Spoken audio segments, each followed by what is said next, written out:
جن لوگوں کے ماں باپ ناراض ہیں اور وہ جا کے پیر صاحب کی خدمت کرتے ہیں اور میاں ماں کے قدم چومو، باپ کی ٹانگیں دباؤ، ان کی خدمت کرو، تمہارے پہلے مرشد وہ ہیں، ان کو راضی کرو، پھر کسی شیخ کامل کی صحبت میں آنا، دیکھو کیسے دل کی بند کھڑکیاں کھلتی ہیں۔ ایک مرشد تو ناراض کر رہا ہے اور دوسرے مرشد سے تمہیں کیا ملے گا؟ تو راستہ یہیں سے کھلے گا۔ والدین کو کبھی ناراض نہ کرو، والدین کو کبھی دکھ نہ دو، والدین کو کبھی تکلیف نہ پہنچاؤ، اور والدین کو بھی چاہیے کہ اپنی اولاد کو اپنا نافرمان نہ بنائے۔ ایک بزرگ فرماتے ہیں کہ مجھے برابر 30 سال ہو گئے ہیں کہ میں اپنی اولاد کو کوئی حکم ہی نہیں دیا، کوئی حکم نہیں دیا۔ کوئی چیز مجھے چاہیے بھی ہوتی ہے تو میں بصیغہ امر نہیں کہتا، بلکہ ایسی بات کر رہی ہے، پانی چاہیے تو یہ نہیں کہتا بیٹا پانی لے کر آؤ، میں ویسے کہتا ہوں پیاس لگی ہوئی ہے، تو اگر وہ سمجھ جائے اور وہ خود لے آئے تو اچھی بات ہے، لیکن اگر وہ نہ لائے تو میں نے اس کو حکم ہی نہیں دیا، امر ہی نہیں کیا، تو اس امر کی مخالفت ہی لازم نہیں آئے گی۔ تو کہا 30 سال برابر گزر گئے ہیں، میں نے اپنی اولاد کو حکم نہیں دیا کہ کہیں وہ میری نافرمان نہ ہو جائے، کیونکہ اگر وہ نافرمان ہو گئی پلے کچھ نہیں رہے گا۔ جو اولاد ماں باپ کی نافرمان ہوتی ہے وہ ہوا میں بھی اڑیں، وہ چرخ پہ بھی جھولیں، وہ زمین پہ گرنے والی ہوتی ہیں، کبھی کامیاب نہیں ہو سکتی وہ اولادیں جو ماں باپ کی گستاخ، بے ادب اور نافرمان ہوتی ہیں۔ وہی اولادیں سرخرو، کامیاب اور کامگار اور بامراد ہوتی ہیں جو ماں باپ کی خدمت کرتی ہیں، ماں باپ کی دعائیں لیتی ہیں۔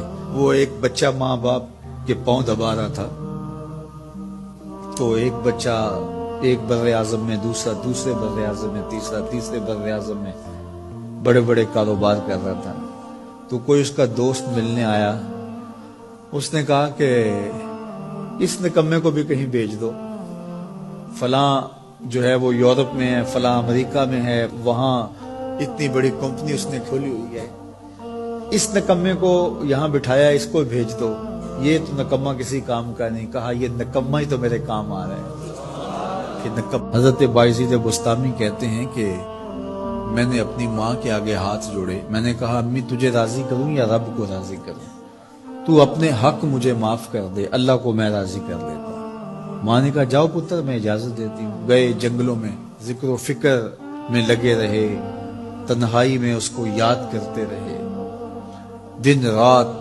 ذکر کے چراغ روشن رکھے۔ 12 سال گزر گئے حق کی تلاش میں۔ ایک دن واپس بستام کے قریب سے گزر رہے تھے، خیال آیا چلتے چلتے ماں کو سلام کر جاؤ۔ دروازے کو دستک دینے لگے تو اس خیال نے ہاتھ روک لیا کہ ساری زندگی ماں کو سکھ تو دیا کوئی نہیں، اب دکھ بھی کیوں دینے لگے ہو؟ رات کا ایک پہر بیت گیا ہے، سردیوں کی لمبی رات ہے، ماں بستر میں لیٹی ہوگی، تیرے لیے اٹھے گی، دروازہ کھولے گی، دروازے کے ساتھ ہی لگ کے بیٹھ گئے اور ساری رات کاٹ دی، اس خیال سے کہ ماں کو تکلیف نہ ہو۔ جب سحری کا وقت ہوا تو اندر سے جو نالی آتی تھی اس نالی سے پانی آیا، سمجھ گئے میری ماں تہجد کے لیے اٹھی ہے اور وضو کا پانی ہے، تو فوراً دروازے پہ دستک دی، اندر سے آواز آئی بیٹا بایزید میں ابھی آئی۔ مائیں بیٹوں کے دستک کے انداز سے جان لیتی ہیں یہ کس بیٹے کے ہاتھوں کا لمس ہے۔ 12 سال کے بعد آئے، دستک دی، کہا بیٹا بایزید میں ابھی آئی۔ ماں کی تو نگاہیں ہی دروازے پہ رہتی ہیں۔ اللہ اکبر۔ کہتے ہیں کہ ماں نے دروازہ کھولا، 12 سال جنگلوں کی خاک چھانتے بیت گئی تھی، پراگندہ صورت، بکھرے ہوئے بال، پھٹے ہوئے کپڑے۔ میری ماں کی جب نگاہ میرے پہ پڑی تو اس کی چشمان سے موٹے موٹے آنسو ٹپکنے لگے، اور اس نے ایسے ہاتھ پھیلا کے کہا مالک میرا بیٹا بایزید تیری طلب میں نکلا تھا، تو نے ابھی تک اسے اپنا قرب نہیں دیا۔ حضرت بایزید بستامی کہتے ہیں 12 سال کی ریاستوں سے جو کچھ نہیں ملا تھا ماں کے اٹھے ہوئے ہاتھوں سے مل گیا۔ میں نے کہا مالک میں تجھے کہاں ڈھونڈ رہا ہوں، تو کہاں موجود؟